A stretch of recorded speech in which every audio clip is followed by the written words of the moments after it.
L'ours et la carotte. Une émission d'environnement proposée par Nicolas Saint-Martin et Claire Keiruga. Marie-Ève Perru, bonjour. Bonjour. On va parler aujourd'hui avec vous d'une question taboue, la question du contrôle des naissances.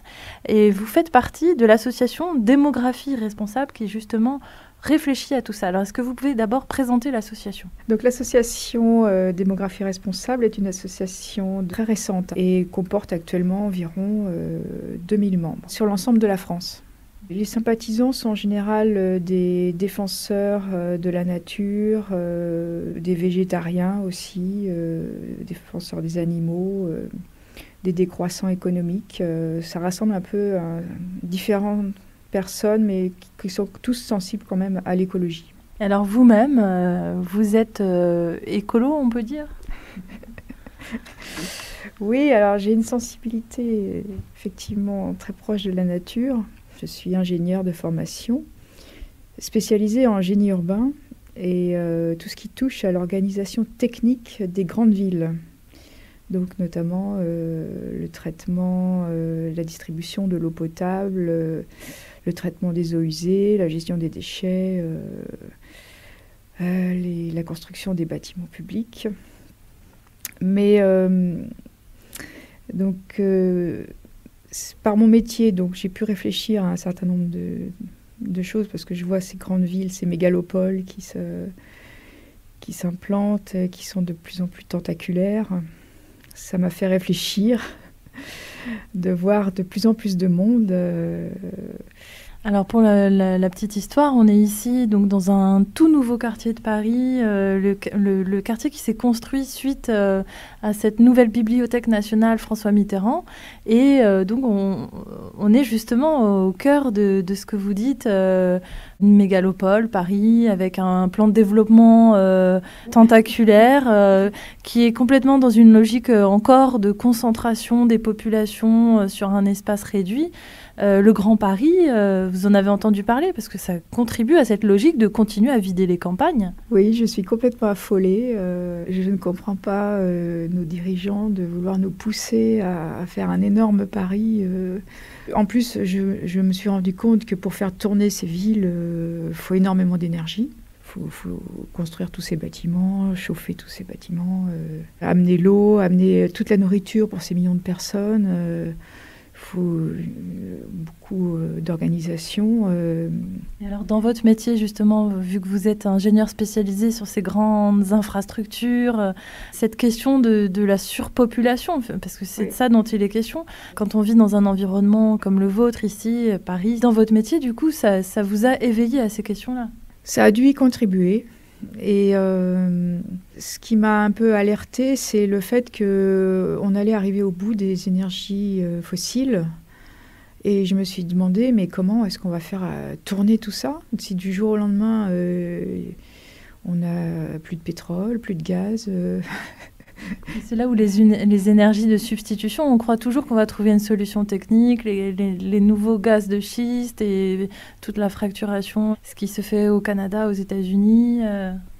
Oui, mais de toute façon, ce ne seront pas des énergies renouvelables, donc ça serait reculer pour mieux sauter. Alors le constat par rapport à cette surpopulation, vous avez des chiffres qui sont impressionnants. Oui, donc suite à toutes mes interrogations, j'ai fait des recherches sur Internet pour voir un petit peu où est-ce qu'on en était de la croissance démographique, des destructions des animaux, etc., toutes sortes de choses. Je suis tombée sur des courbes impressionnantes et qui correspondent toutes. Depuis des milliers d'années, les courbes étaient relativement stables. À partir de 1900, les courbes ont... Alors, les courbes d'abord de la population mondiale sont parties de façon exponentielle. Donc, il y a 2000 ans, on était 250 millions d'humains. Il y a 200 ans, vers 1800, on était passé à 1 milliard. Il y a 100 ans, 2 milliards. 50 ans plus tard, on est passé à 3 milliards. Et puis, en l'an 2000, on est passé à 6 milliards. Aujourd'hui, 7 milliards 3, donc juste 15 ans après, me suis dit, mais c'est pas possible, quoi. La planète est limitée, on n'est pas sur une planète extensible. Si on croît de manière aussi exponentielle, forcément, on touche les limites. La planète ne peut pas nourrir autant de personnes. Alors, en même temps que j'ai vu cette courbe de croissance exponentielle, j'ai vu des courbes, par contre, de destruction des animaux et des espaces naturels. Des courbes, par contre, là, complètement descendantes. Depuis 50 ans, il semblerait que la moitié des animaux sauvages a disparu. Donc, il semble que l'homme fasse sa place sur la Terre. En même temps, les forêts, pareil, il y a des courbes impressionnantes, disparition des forêts, désertification. Voilà, donc c'est-à-dire cette surpopulation humaine, bien sûr, elle a des influences, des impacts très forts négatifs sur la biodiversité en général, sur les ressources naturelles. Mais alors, vous n'êtes pas dans le mouvement de la deep ecology, ce qu'on appelle l'écologie profonde, où c'est des écolos radicaux qui sont à aller sauver des tortulutes et à dire une tortulute, il y en a presque plus, ben, ça a plus de valeur qu'un être humain. Au contraire, donc au sein de l'association Démographie Responsable dont vous êtes membre, vous avez un point de vue foncièrement humaniste. Pour l'autolimitation de la natalité humaine, c'est d'une part pour les autres espèces animales et la planète, mais c'est aussi pour l'humain, pour les conditions de vie des humains que vous voulez agir à ce niveau de la natalité. Voilà, exactement. On veut protéger la vie humaine, mais protéger toutes les vies, donc dans la mesure du possible. Mais comme les places sont limitées, on veut arriver à ce que toutes les espèces restent et trouver un équilibre.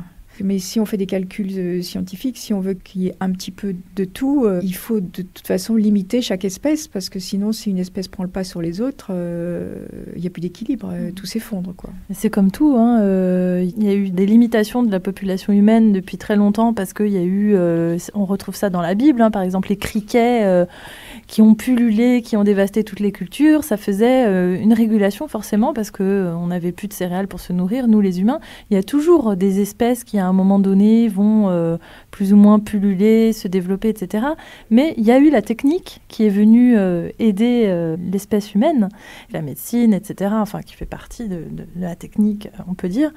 Et du coup, bon, il y a cette augmentation énorme de la population humaine. Mais vous, alors, vous avez ce constat qui vous conduit quand même à réfléchir d'un point de vue humaniste, on le disait. Vous êtes pour une limitation de la natalité, mais tout en respectant les droits humains, parce que finalement, c'est la première liberté qu'on peut avoir, le droit de se reproduire, le droit de procréer. Mais il y a eu une avancée aussi. C'est la limitation des naissances, avec le droit de la femme de contrôler un peu son corps. Et du coup, sur votre site internet, vous mettez des liens vers des vidéos où on retrouve René Dumont ou le capitaine Cousteau qui disent c'est un droit pour la femme de pouvoir contrôler le nombre d'enfants qu'elle va avoir, le droit à la contraception qui est finalement récent.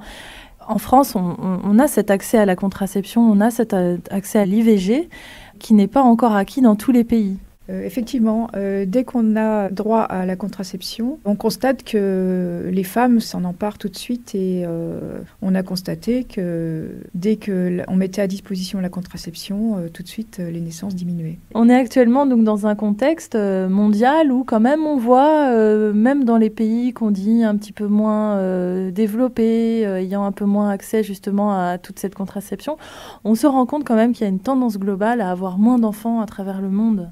Dès qu'on éduque un petit peu les femmes, enfin pas seulement les femmes d'ailleurs, il faut éduquer aussi les hommes, parce qu'on dit toujours qu'il faut éduquer les femmes, donc il faut aussi éduquer les hommes pour leur faire comprendre tout ce que ça amène. Si on a des enfants alors qu'on n'est pas capable de les nourrir, c'est un acte qui doit être réfléchi avant de mettre un enfant au monde, prévoir quelle vie il aura. Alors maintenant, on voit même des nouveaux types de femmes tellement préoccupées par le monde dans lequel on vit. Alors soit parce que le monde dans lequel on vit, elles le trouvent violent, toutes les guerres qui se préparent, toutes les guerres qui existent déjà dans leur pays, ou alors la question environnementale qui fait qu'il y a des femmes qui volontairement décident de ne pas avoir d'enfants ou d'en avoir qu'un seul ou d'en avoir que deux, qui est le taux de reproduction au final de chaque couple. Ça, on le voit de plus en plus. Oui, mais enfin, c'est quand même plutôt dans les pays développés. En Afrique, dans beaucoup de pays, le taux est encore énorme, de 6 ou 8 enfants par femme, voire beaucoup plus. Alors nous, on a eu une politique qui a, après la Seconde Guerre mondiale, après la Première Guerre mondiale, la Deuxième Guerre mondiale, où il y a eu quand même énormément de morts, on est aujourd'hui sur un système de politique sociale et de politique de la famille qui repose sur une vision totalement nataliste qui est liée à cette après-guerre. Aujourd'hui, on peut dire que c'est plus tellement justifié, non ? Tout à fait. Donc après-guerre, il y a eu beaucoup de morts, donc il fallait relancer la machine, faire beaucoup d'enfants, reconstruire le pays. Peut-être, sans doute, on pouvait comprendre ça à l'époque, mais maintenant, on vit toujours sur cette politique nataliste. Mais il faut voir maintenant, dans le contexte environnemental où on se trouve, il faut voir si on ne dépasse pas la biocapacité du pays, en fait. Nous, c'est pour ça que nous préconisons maintenant une politique qui ne serait plus du tout nataliste. Nous envisageons de supprimer, par exemple, les allocations familiales au-delà du deuxième enfant, voire même mettre des pénalités au-delà du deuxième enfant. Nous envisageons de ne plus faire de diminution d'impôts au-delà du deuxième enfant.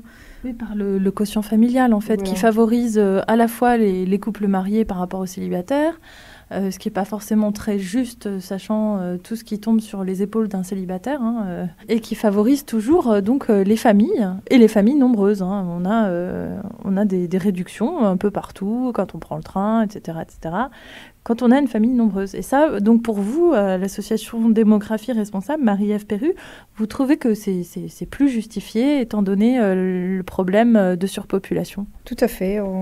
Il ne faudrait plus pénaliser les personnes qui n'ont pas d'enfants en les matraquant d'impôts. Actuellement, donc au niveau de la France, il y a des études qui ont été faites pour savoir combien d'hectares il fallait par habitant dans un pays pour ne pas dépasser la biocapacité, c'est-à-dire la production de tout ce qui est agricole, de tous les biens, etc., et la gestion des déchets, etc. Donc, on en est arrivé à la conclusion qu'il fallait 1,8 hectare par habitant. Donc, actuellement, on dépasse ça. Il faut plus de surface en France pour avoir tout ce qu'il nous faut au niveau nourriture, production de biens, etc. Il nous faudrait 1,5 fois la France en surface, vu le nombre d'habitants qu'on a actuellement et notre mode de vie. Donc, il faut absolument qu'on arrête d'encourager les gens à avoir beaucoup d'enfants et réfléchir au nombre optimal de personnes qu'il faudrait en France pour ne plus consommer l'environnement, quoi. D'accord, et consommer des terres dans d'autres pays. Ouais. Parce qu'au final, c'est ça qui se passe. On consomme actuellement des terres dans d'autres pays, mais bon, c'est pas viable. Et puis en plus, à terme, quand si ces pays veulent se développer un petit peu, on ne va pas continuer à aller leur prendre leurs terres et les empêcher, eux, de se développer, quoi. Breaking rocks out here on the chain gang. Breaking rocks and serving my time. Breaking rocks out here on the chain gang. Cause I've been convicted of crime. I hold it steady right there while I hit it. Well, I reckon that ought to get it working. I'm working, but I still got so terribly far to go. I committed crime, Lord, I need crime of being hungry and poor. I left the grocery store, man breathing, when he caught me robbing his store. Hold it steady right there while I hit it. Well, I reckon that ought to get it. Been working, I'm working, but I still got so terribly far to go.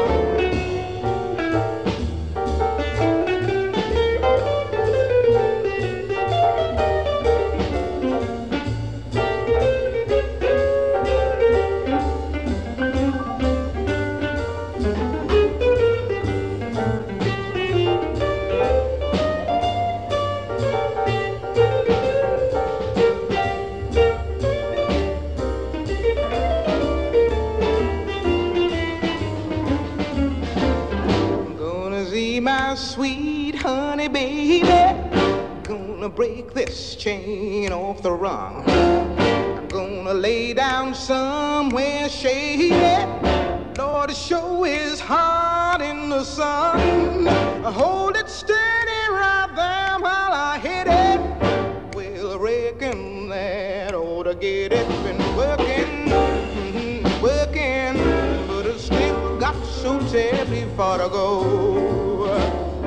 Breaking rocks out here on the chain gang. Oh, I've been working and working, but I still got so terribly far to go.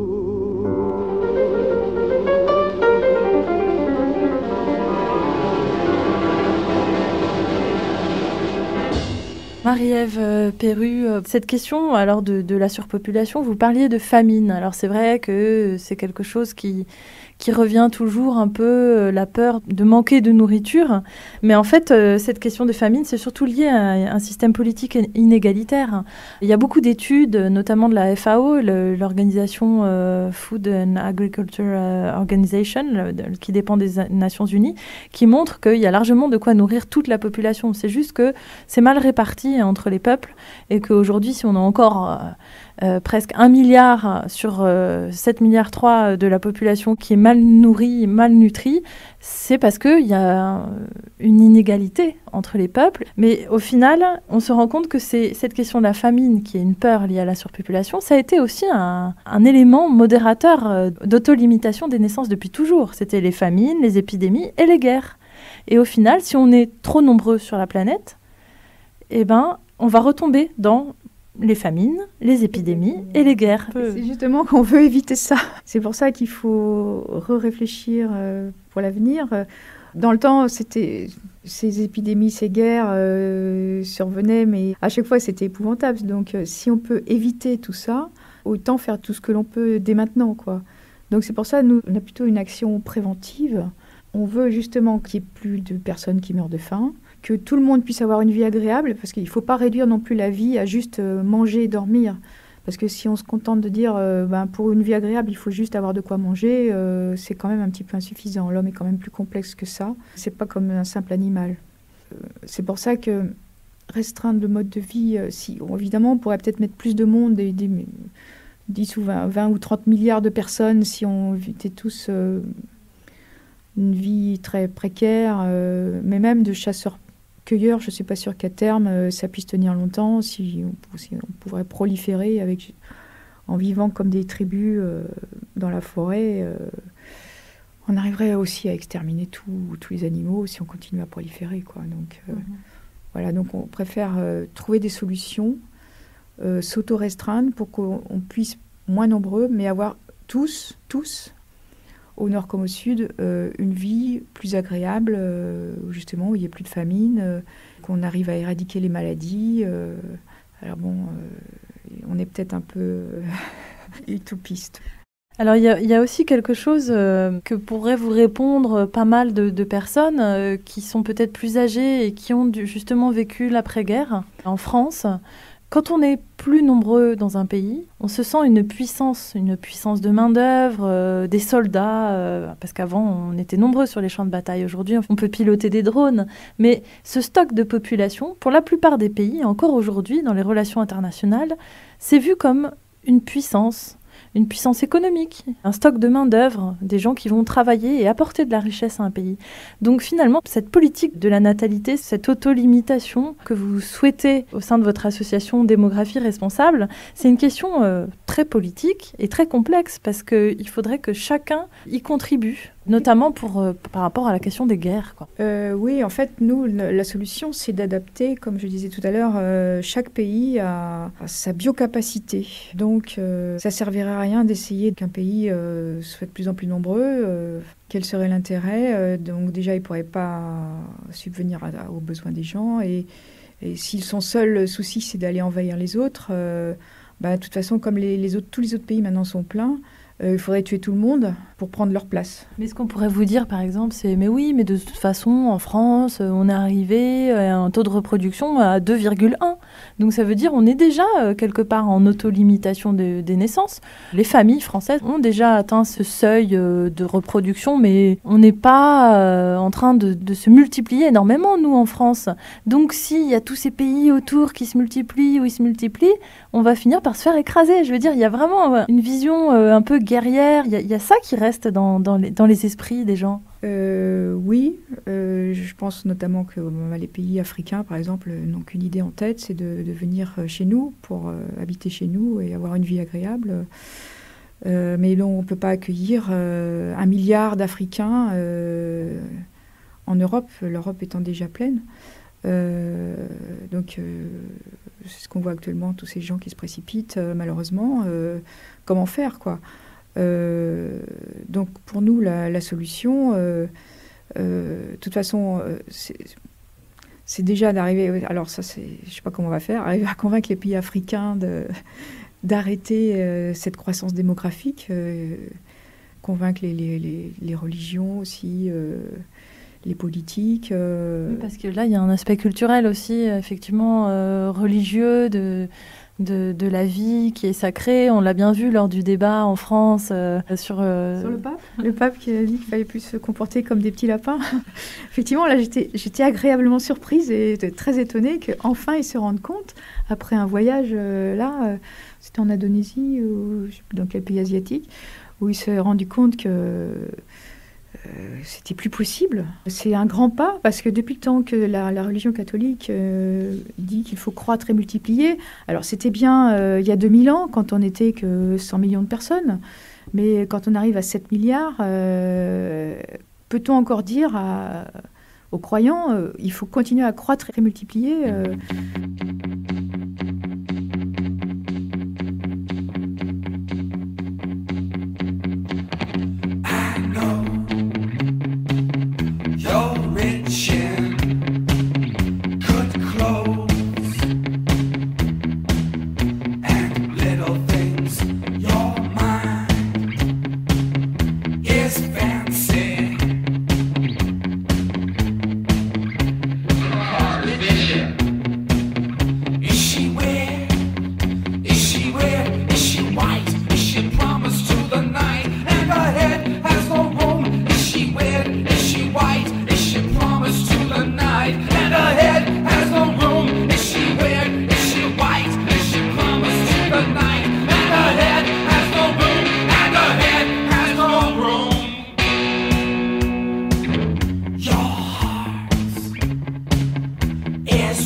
Finalement, la question de l'Afrique ou d'autres pays où il y a encore pas mal d'enfants par famille, les économistes, ils associent la natalité avec la prospérité.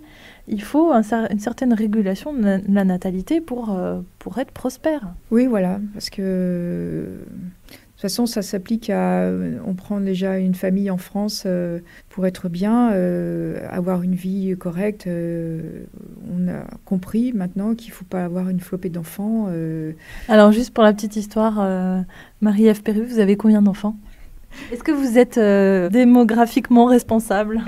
Alors effectivement, j'ai 2 enfants, mais au moment où je les ai eus, je ne me posais pas toutes ces questions. J'avais aucune notion de cette croissance démographique exponentielle.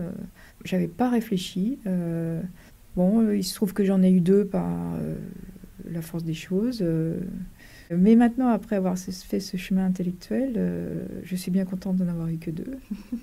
Mais donc, c'est pour ça que je suis consciente que pour tout le monde, c'est pas évident d'arriver à faire ce chemin intellectuel.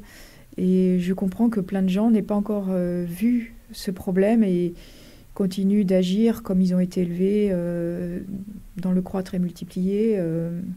Et on voit aussi la richesse d'une famille. Quand on a beaucoup d'enfants, on se sent riche. Et dans certaines cultures, c'est une garantie en fait. Quand il n'y a pas de système de retraite, avoir pas mal d'enfants, c'est un peu une garantie qu'on pourra s'occuper de nous quand on sera vieux.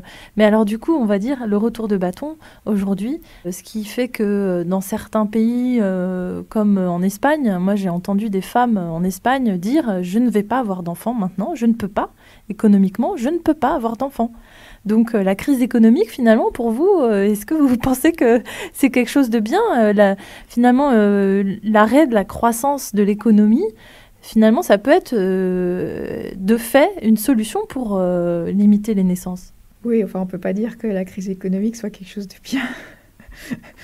Si ça peut permettre cette prise de conscience, c'est bien, mais justement, pour éviter cette crise économique, il faut réfléchir si on était moins, il y aurait peut-être moins de chômage, ça résoudrait pas mal de problèmes. Donc, pour nous, cette réduction de la population va être bénéfique pour la vie, pour la planète, pour l'environnement, pour l'organisation économique. Et ça va nous permettre aussi de réfléchir à changer de mode de vie, avoir un mode de vie où il faudra à terme, de toute façon, ne plus utiliser, puisqu'on n'aura plus d'énergie fossile, repenser complètement comment faire fonctionner les villes ou la vie avec un minimum d'énergie, parce que l'énergie renouvelable, pour l'instant, on n'a pas encore trouvé de système, du moins, pour avoir autant d'énergie que maintenant. Il y a un seul souci sur la question du contrôle de la natalité dans des pays vieillissants. Quand on atteint un certain niveau de richesse, avec un système de santé relativement bon, on a une population vieillissante. Et cette population vieillissante, pour qu'elle continue à vivre dans des bonnes conditions, il faut des gens pour s'en occuper. Donc c'est un peu compliqué parce que si on réduit les naissances, on va avoir une population proportionnellement encore plus vieillissante. Et il faut pourtant de la création de richesses et faire tourner l'économie. Est-ce que c'est possible ? Est-ce que ça pose pas un problème, ça ? Alors, heureusement, grâce justement au progrès de la science, on peut arriver très vieux et en relativement bonne santé. On peut travailler de plus en plus vieux. Donc, nous sommes plutôt partisans de laisser les gens travailler le plus longtemps possible, tant qu'ils le veulent et tant qu'ils le peuvent. Comme ça, donc ils ne sont pas moins une charge pour la société. Et de toute façon, une diminution de la population ne se fera que tout doucement. Si on décidait aujourd'hui simplement de ne limiter les naissances qu'à 2 enfants par femme, on n'en aurait les répercussions que dans 25 ans déjà. Et ça serait une diminution peu à peu, quoi, parce que passer de 2,2 à 2... on passerait doucement de 7 milliards à 6 milliards 5. Le but, dans un premier temps, déjà, c'est de ne plus augmenter. Déjà, si on n'augmente plus, je pense qu'on arriverait encore quand même à s'occuper des personnes âgées. Puis après, on diminuerait tout doucement. Donc, les gens qui veulent qu'on fasse des enfants uniquement pour payer les retraites sont complètement dans l'erreur. On arriverait à s'en sortir, quoi. Très bien. Merci beaucoup Marie-Ève Perru. Donc, je rappelle le nom de l'association dont vous êtes membre, Démographie Responsable, pour apporter de l'information, pour que les gens prennent conscience vraiment de ce problème tabou dont on ne parle pas beaucoup, d'autolimitation de la natalité. Merci. Merci. Au revoir.